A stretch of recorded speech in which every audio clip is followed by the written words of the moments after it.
Hello students and welcome to the PSBI। Students, मैं नीरज कुमार आप सभी का PSBI में बहुत बहुत स्वागत करता हूं। अभी हम लोग क्लास 7 का चैप्टर 6 पढ़ रहे हैं।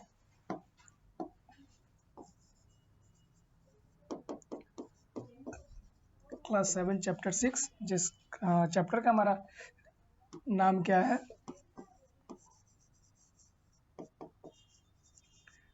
Physical and chemical changes. ठीक है, यानी कि भौतिक परिवर्तन और रासायनिक परिवर्तन के बारे इस क्लास में हम लोग पढ़ रहे हैं, जो जिसमें हमारा 2 क्लास ऑलरेडी पीछे निकल चुका है। ये हमारा डे 3 है। तो आज हम लोग पढ़ेंगे, आज की क्लास में हम लोग देखने वाले हैं, पढ़ेंगे क्रिस्टलाइजेशन, जिसे हिंदी में क्रिस्टलीकरण बोला जाता है। ठीक है, आज हम लोग पढ़ेंगे क्रिस्टलाइजेशन, हिंदी में जिसे क्या बोला जाता है? क्रिस्टलीकरण बोला जाता है। ठीक है। In class 6, you learn that the common salt is obtained by the evaporation of a sea water. आप लोगों ने क्या किया है? क्लास 6 में आप लोगों ने पढ़ा होगा कि जो साल्ट है, कॉमन साल्ट जो है, ये जो प्राप्त होता है वाटर को वेपोरेट करके प्राप्त किया जाता है। यानी कि जो वाटर होता है, हमारा पानी होता है, उसे वेपोरेट करके प्राप्त किया जाता है। और किस वाटर को? तो सी वाटर, यानी समुद्री जल को। ठीक है, समुद्र की पानी को क्या किया जाता है? इवेपोरेट करके प्राप्त किया जाता है।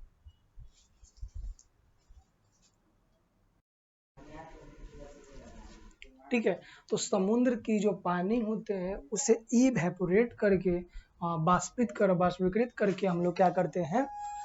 इससे नमक प्राप्त करते हैं।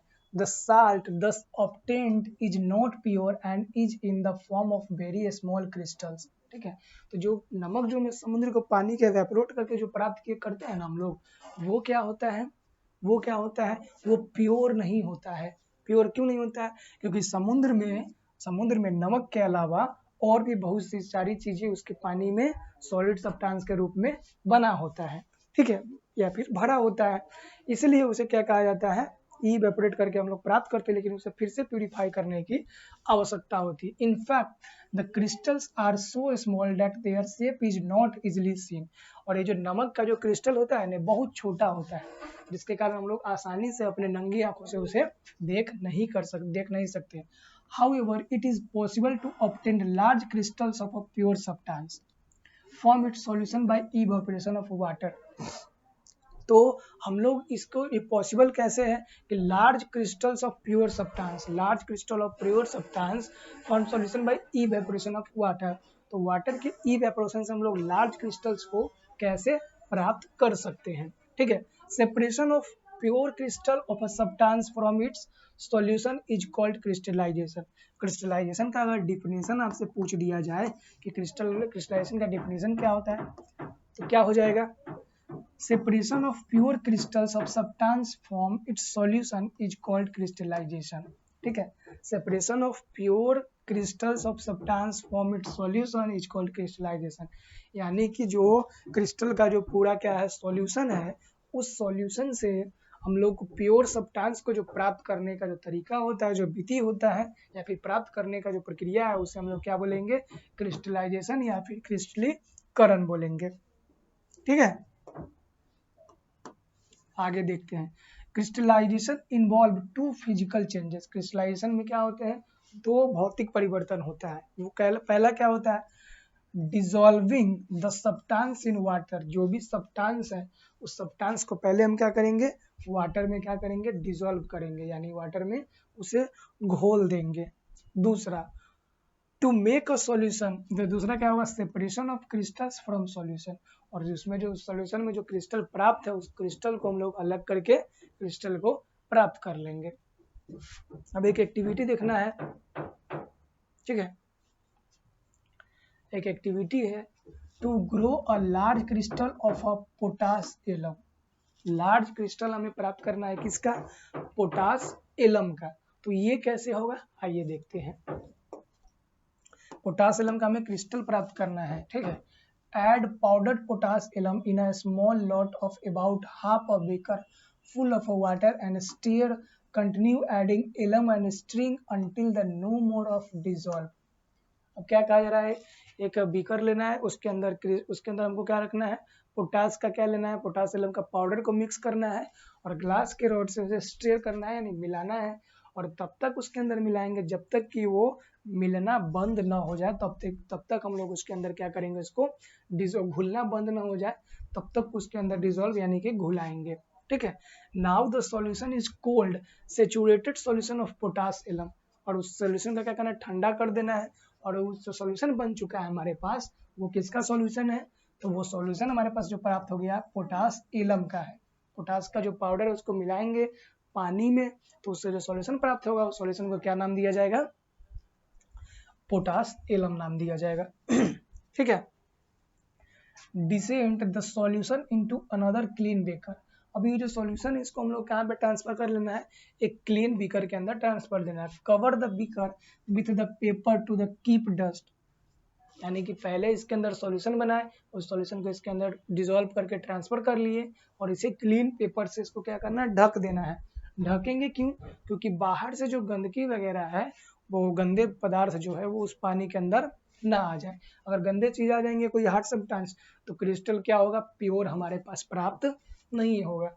Then let it stand undistributed for a few days till a water solution has evaporate, और इसे कुछ दिनों के लिए छोड़ देना है, कुछ दिनों के लिए छोड़ देंगे ना तो वाटर का जो सॉल्यूशन होगा उस सॉल्यूशन में जो भी पानी होगा उस सॉल्यूशन में, ठीक है, वो क्या होगा, इवेपोरेट हो जाएगा, बाष्पीकृत हो जाएगा।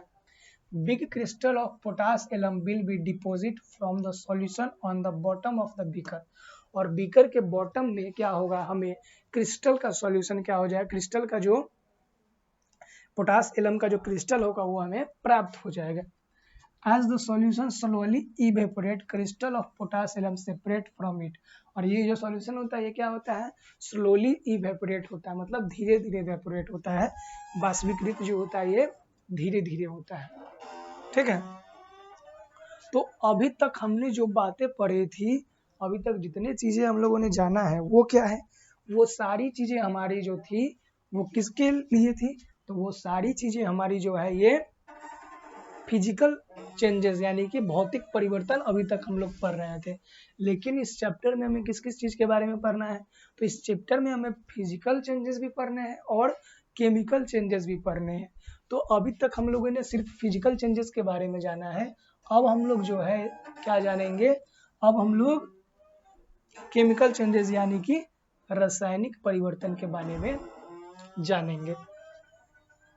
ठीक है, तो आइए अब जो हम लोग शुरुआत करने जा रहे हैं ये क्या है, तो अब हम लोग देखेंगे रासायनिक परिवर्तन यानी कि केमिकल चेंजेस के बारे में। ठीक है, केमिकल चेंजेस मीन्स रासायनिक परिवर्तन। कहा है कि burning of a paper is a very fast changes, digestion of a food is a slow changes, at both of this changes have a two common feature, one in each changes the original material is changed into a new material, two the new material form is either change cannot be made to be given back original material। क्या कहा गया है, chemical changes के बारे में यानी कि रासायनिक परिवर्तन के बारे में क्या कहा गया है। देखिए, केमिकल चेंजेस यानी कि रासायनिक परिवर्तन के बारे में कहा गया है कि जो पेपर जो होता है, पेपर का जो जलना, कागज का,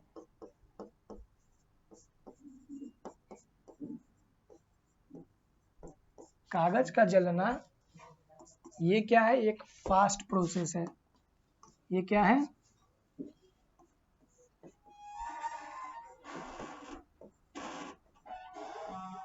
ये क्या है, एक फास्ट प्रोसेस है, मतलब पेपर में आग लगाते हैं पेपर क्या होता है, जल्दी से जल जाता है। दूसरा, डाइजेशन ऑफ अ फूड,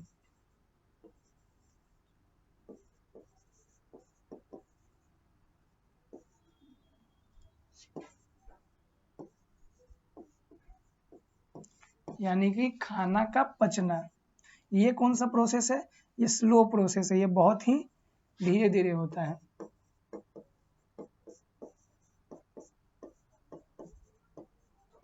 खाना का पाचन, तो ये क्या है, ये स्लो प्रोसेस है। स्लो प्रोसेस है। तो ये दोनों क्या है, दोनों में कॉमन चीजें क्या है कि ये जो दोनों है, ठीक है, ये जो दोनों जो चेंजेस हो रहे हैं, ये दोनों जो बदलाव हो रहे हैं, ये दोनों क्या है, केमिकल चेंजेस है, यानी कि रासायनिक परिवर्तन है।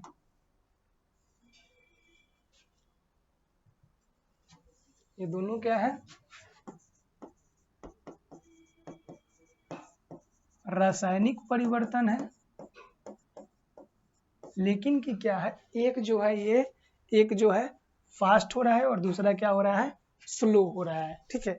उसके बाद दो चीज दोनों में कॉमन है, दो बातें कॉमन है। पहली बातें क्या कॉमन है कि ये जो मटेरियल जो जल रहा है, तो ये क्या हो रहा है, अपने पुराने कागज जब जलेगा तो कागज जलने से पहले कैसा होता है, ब्राउन या फिर व्हाइट कलर का होता है।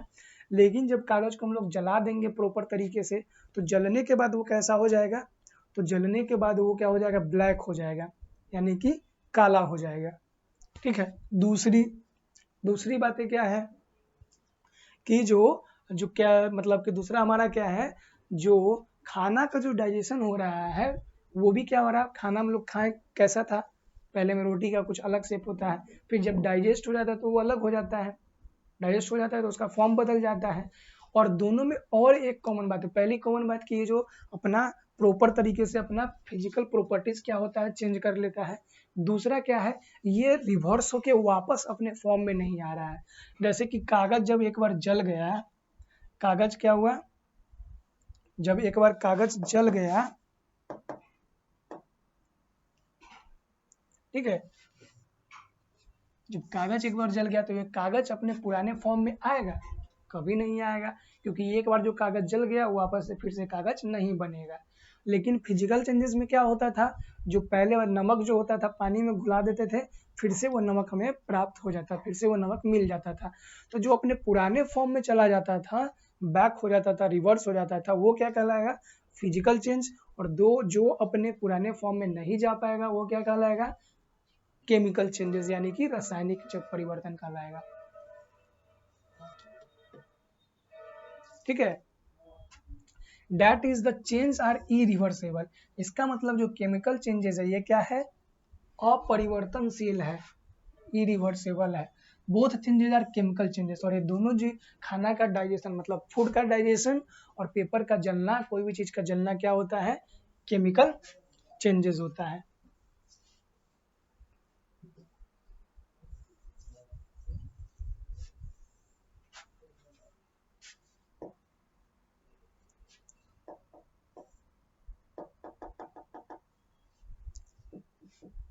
यानी कि बोथ चेंजेस आर क्या हो जाएंगे, केमिकल चेंजेस।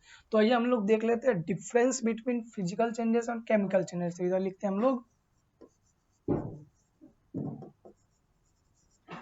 फिजिकल और इधर क्या हो जाएगा,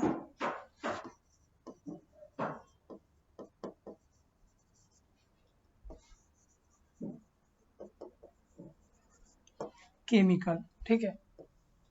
फिजिकल चेंजेस में क्या होता है, फिजिकल चेंजेस जैसे कि हम लोगों ने देखे थे, फिजिकल चेंजेस में हम लोगों ने क्या देखा था, मिक्सचर ऑफ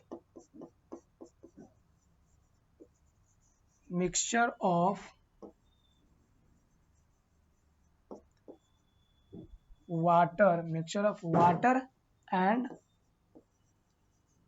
साल्ट। उसके बाद हम देखे थे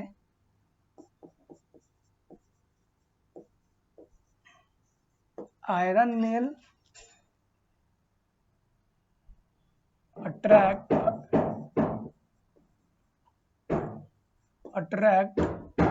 मैग्नेट। और इसमें क्या हो जाएंगे केमिकल में,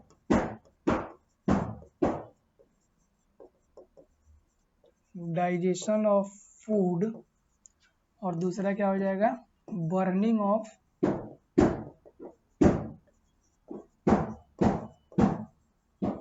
पेपर। तो ये सारी चीजें हम लोग इस क्लास में देखे हैं। और इससे जो आगे की जो चीजें हैं हम लोग नेक्स्ट क्लास में देखेंगे, जहाँ पे हम लोग कंप्लीट करेंगे इससे आगे की चीज। और वो हमारा क्या होगा, डे 4 होगा। तो आज की क्लास में इतना ही, मिलते हैं हम लोग नेक्स्ट क्लास में, जहाँ पे इससे आगे चीज़ों को हम लोग कंप्लीट करेंगे और केमिकल चेंजेस यानी रासायनिक परिवर्तन के बारे में बहुत सारी चीज़ें को हम लोग डिटेल में जानेंगे।